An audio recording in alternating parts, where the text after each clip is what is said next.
Hello friends, आप सभी का स्वागत है स्टडी फाउंडेशन यूट्यूब चैनल पे। आज का पेडागोजी क्लास के अंदर हम लोग डिस्कस करेंगे मैक्सिमम ऑफ टीचिंग के बारे में। ये क्लास नंबर 3 है।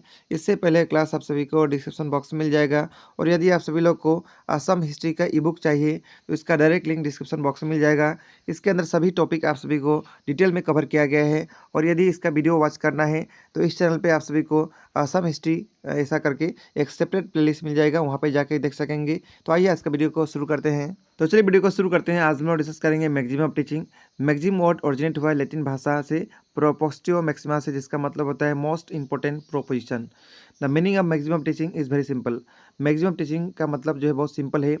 Those general ideas and method, वो जनरल आइडिया या मेथड जो कि काम करने में या फिर जो टीचिंग का जो टास्क है उसको परफॉर्म करने में आसान करे, उसको कहा जाता है maximum of teaching. Maximum of teaching are universal fact. Maximum of teaching जो है यूनिवर्सल फैक्ट है, जो कि टीचर अपना एक्सपीरियंस के बेसिस पे जो है उसको फाइंड आउट किया होते हैं। ठीक है, टीचर हो या साइकोलॉजिस्ट हो या फिर एजुकेशनलिस्ट हो, ये सब जो है अपना एक्सपीरियंस के बेसिस के ऊपर इसको फाइंड आउट किए होते हैं। आसान भाषा में मैक्सिमम का मतलब होता है प्रायोरिटी या फिर ए सेट ऑफ ऑर्डर। मैक्सिमम जो है एक कैटलिस्ट के रूप में काम करता है, जो कि लर्निंग का जो रेट है, सीखने का जो रेट है, उसको क्या करते हैं, बढ़ाता है। आप सभी को दोनों टर्म में कन्फ्यूज नहीं होना है, प्रिंसिपल ऑफ टीचिंग या फिर मैक्सिमम टीचिंग के बारे में कन्फ्यूज नहीं होना है। मैक्सिमम मतलब ऑर्डर या फिर प्रायोरिटी, दो चीज़ होगा, दोनों में से सबसे पहले कौन सा फॉलो किया जाए उसको कहा जाता है मैक्सिमम। मैक्सिमम जो है डेवलप होता है on the basis of experience. Maximum जो है फंडामेंटल ट्रूथ नहीं है, ये आप सभी को ध्यान रखना है। वहीं पे प्रिंसिपल ऑफ टीचिंग जो रूल्स होता है या जो बिलीफ्स होता है उसको कहा जाता है principle of teaching. Principle of teaching is use to mean any of general truth और guiding norms by which a process is carried out. Principle of teaching का मतलब कोई भी जनरल ट्रूथ जो है या फिर जो गाइडिंग नॉर्म्स है, जिसके बेसिस पे कोई भी प्रोसेस को कैरिड आउट किया जा सके, उसको कहा जाता है प्रिंसिपल ऑफ टीचिंग। लेकिन एक नेक्स्ट याद रखना है, प्रिंसिपल जो है ये जो है फंडामेंटल ट्रूथ है, यानी इसको फंडामेंटली एक्सेप्ट किया गया है। ठीक है, तो दोनों के बीच में डिफरेंस भी हम लोग देख चुके हैं। अब आइए जो इंपॉर्टेंट मैक्सिमम ऑफ टीचिंग है उसको हम लोग डिस्कस करते हैं। लगभग हम लोग 11 इंपॉर्टेंट मैक्सिमम ऑफ टीचिंग को डिस्कस करेंगे उनमें से। और इन सभी मैक्सिमम ऑफ टीचिंग में से सबसे पहला मैक्सिमम है proceed from known to unknown. आइए सबसे पहला मैक्सिमम को डिस्कस करते हैं। When a child enters into school, he possesses some knowledge, and it is duty of teacher to enlarge his previous knowledge. Whatever he possesses should be linked with the new knowledge. If we link new knowledge with the old knowledge, our teaching becomes clear and more definite. यानी क्या होता है, जब भी कोई बच्चा school के अंदर एंटर करता है, उसके पास कुछ नॉलेज होता है पहले से, तो टीचर का एक ड्यूटी है कि जो नॉलेज लेके आया है, प्रीवियस नॉलेज और जो न्यू नॉलेज है, वो दोनों को क्या करे, टीचर लिंक करे।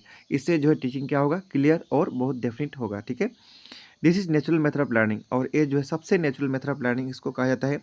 इन practical life situation to we follow this maxim, और प्रैक्टिकल लाइफ में भी ये मैक्सिम हम लोग फॉलो करते हैं। In that we interpret new things we perceives on the basis of similar things perceive earlier by us. यानी कोई भी नया चीज़ को हम लोग उसके बारे में सोच पाते हैं या उसके बारे में जान पाते हैं यदि प्रीवियस हम लोग उसके बारे में जाने हैं तो। ठीक है, this maxim is frequently use by peoples teacher during pre service training. यानी प्री सर्विस ट्रेनिंग के अंदर जो टीचिंग किया जाता है लेसन का, उसके दौरान जो है इस मैक्सिम का बहुत ज़्यादा यूज़ किया जाता है। The skill of lesson introduction is based on this maxim. जो लेसन का इंट्रोडक्शन होता है वो जो है इसी मैक्सिम के ऊपर बेस होता है, नॉन टू अननोन मैक्सिम। ठीक है, आइए और आगे चलते हैं, नेक्स्ट मैक्सिम को डिस्कस करते हैं। नेक्स्ट मैक्सिम है proceed from simple to complex. This maxim states that difficulty should follow ease in teaching. Alternatively, the teacher should start with simple things and proceed to difficult one in logical and systematic and stepwise manner. This skillful application of maxim proves to be advantageous in teaching all subjects. यानी क्या करना है teacher को, सबसे पहले जो easy चीज़ होता है, सबसे पहले जो सिंपल चीज़ होता है, उससे शुरुआत टीचर को करना चाहिए। उसके बाद धीरे धीरे धीरे जो है सिस्टमेटिक और स्टेप वाइज मैनर में आगे प्रोसीड करना चाहिए।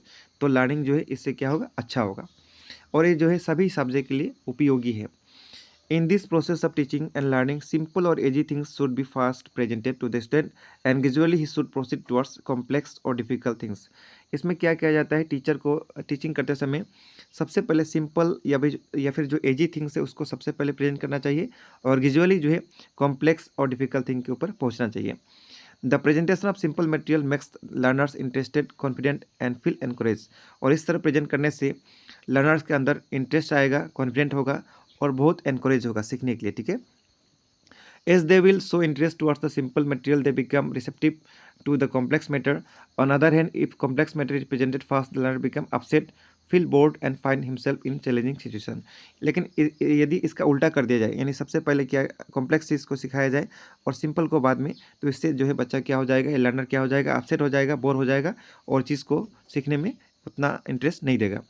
For example, in mathematics, we present the idea plus minus into and division. Mathematics सिखाने में भी सबसे पहले हम लोग प्लस माइनस को सिखाते हैं, उसके बाद जो है नेक्स्ट कॉम्प्लेक्स चीज़ को सिखाते हैं.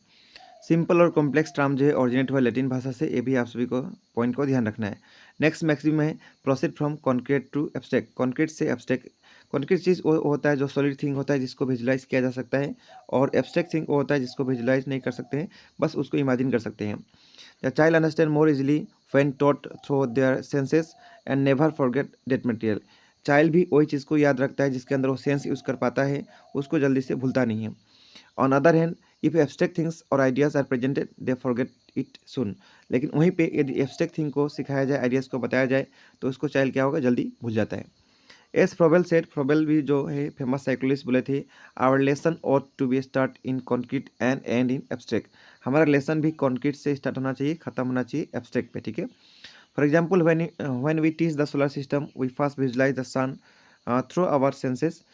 मान लीजिए कि हम सोलर सिस्टम के बारे में पढ़ा रहे हैं, तो सबसे पहले हमारा सेंस यूज़ करके सन को विजुलाइज करना चाहिए.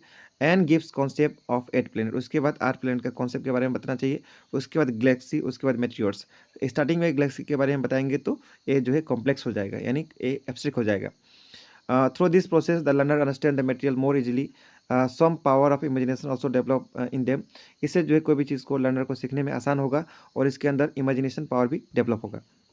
लेकिन इसका यदि हम लोग रिवर्स कर देते हैं, it will become difficult for learner to understand anything. लेकिन इसका यदि रिवर्स करेंगे तो लर्नर को क्या होगा, डिफिकल्ट होगा. अनदर एग्जाम्पल यहाँ पे दिया है, when we teach counting to the student we should first take the help of concrete object like beads, stones and then proceed to digit and number. यानी सबसे पहले यदि हम लोग काउंटिंग सिखा रहे हैं तो सबसे पहले छोटा जो कॉन्क्रीट ऑब्जेक्ट है, जैसे कि स्टोन हो गया है, बेड्स हो गया, इसको लेके सिखाना चाहिए. उसके बाद जो है नंबर और डिजिट के बारे में बताना चाहिए. ठीक है. सेंस ऑर्गन जो है क्या क्या है, eyes, nose, ears, tongue and skin. इसका जो है चाइल्ड यूज़ कर सके उस प्रकार जो है चीज़ को यूज़ करना चाहिए. कॉन्क्रीट टर्म जो है ये भी लैटिन भाषा से जो है ऑरिजिनेट हुआ है, और वहीं पे कॉम्प्लेक्स जो है ऑरिजिनेट हुआ है, ये भी लैटिन भाषा से. तो ये भी आप सभी को ध्यान रखना है. नेक्स्ट मैगजीन में proceed from analyse to synthesise. When we divide a things into easy parts or separate element in order to understand its easily is called analysis. यानी यदि कोई चीज़ को हम लोग डिवाइड कर देते हैं, सेपरेट कर देते हैं और उस चीज़ को हम लोग समझते हैं ऑर्डर के अंदर, उसको कहा जाता है analysis. It is the process which help in understanding the hidden element of a things or causes of some incident or behavior. एक ऐसा प्रोसेस है जिसके माध्यम से जो हिडन चीज़ होता है, यानी जो चीज़ नहीं दिखा होता है, नहीं दिखाई पड़ता है, या ऐसा कॉजेस जो दिखाई नहीं पड़ता है, उसके बारे में इस मैगजीन से हम लोग पता लगा सकते हैं. For instance, in order to tell about the structure of or function of heart, the parts of heart are shown separately and knowledge of every part is given. मान लीजिए कि हम लोग यदि हार्ट का फंक्शन के बारे में बता रहे हैं, तो हार्ट का सभी पार्ट को सेपरेट कर लिया जाए, उसके बाद प्रत्येक पार्ट का बारे में नॉलेज दिया जाए और उसके बाद उसके फंक्शन के बारे में सिखाया जाए.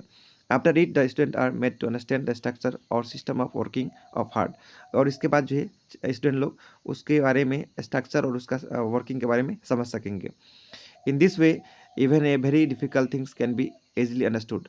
और इसके माध्यम से बहुत डिफ़िकल्ट चीज़ को भी आसानी से समझा जा सकता है. नेक्स्ट है सिंथेसाइज. सिंथेसाइज जो है जस्ट अपोजिट है एनालाइज का. All parts are shown as a whole. इसके अंदर सभी पार्ट एक साथ दिखाया जाता है. The process of analysis is easier than synthesise for understanding a things.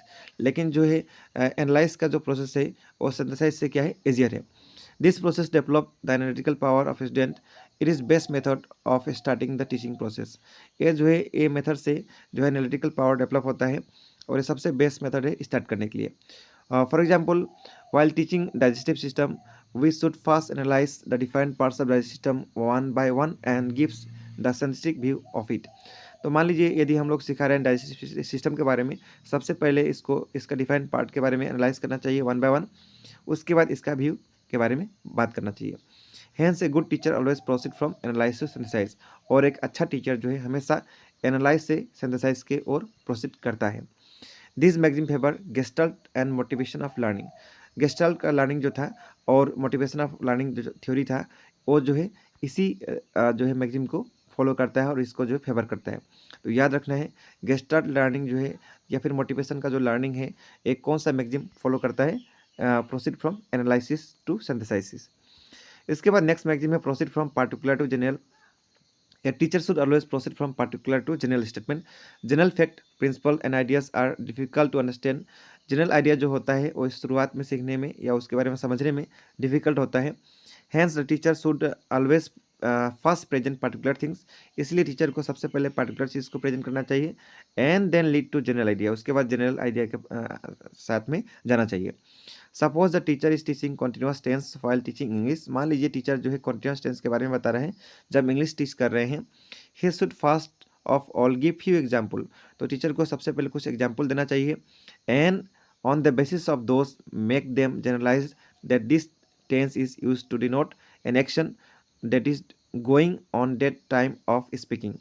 और उसके बाद जो है टीचर को जनरलाइज करना चाहिए ये जो टेंस है ये क्या बात कर रहा है, कौन सा समय के बारे में बात कर रहा है, यानी ये बात कर रहा है कॉन्टिन्यूस टेंस के बारे में बात कर रहा है। यानी सबसे पहले एग्जाम्पल देना चाहिए उसके बाद उस चीज़ के बारे में जनरलाइज करना चाहिए। ठीक है, hence a teacher should proceed from particular to general. इसलिए टीचर को हमेशा पार्टिकुलर से जनरल प्रोसीड करना चाहिए। इसके बाद नेक्स्ट प्रिंसिपल है proceed from empirical to rational. Empirical knowledge is that which is based on observation and experience. Empirical knowledge वो होता है जो ऑब्जर्वेशन या फिर एक्सपीरियंस के ऊपर बेस होता है। About which no reasoning is needed at all, और जिसके ऊपर कोई रीजनिंग नहीं चाहिए होता है।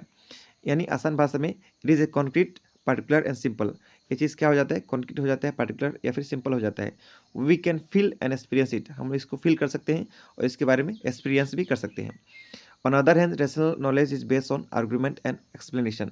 और वहीं पे जो रेशनल चीज़ होता है वो आर्गूमेंट के ऊपर बेस होता है, आर्गूमेंट और एक्सप्लेनेशन के ऊपर बेस होता है। For example suppose the student are to be taught that water boil on heating. मान लीजिए स्टूडेंट को सिखाना है जो वाटर होता है वो बॉयल होने लगता है जब हीट करते हैं। They should first be made to heat. तो सबसे पहले स्टूडेंट को क्या करना चाहिए, उसको हीट करने के लिए सिखाना चाहिए वाटर को। एंड सी इट बॉइलिंग, और वाटर बॉयल हो रहा है उसको देखने के लिए बोलना चाहिए। Then teacher should explain that when water is heated. उसके बाद टीचर को एक्सप्लेन करना चाहिए कि जब वाटर को हम लोग हीट करते हैं तो क्या होता है, the molecule gain kinetic energy. जो मोलिक्यूल होता है वाटर के अंदर उसके अंदर काइनेटिक एनर्जी आ जाता है।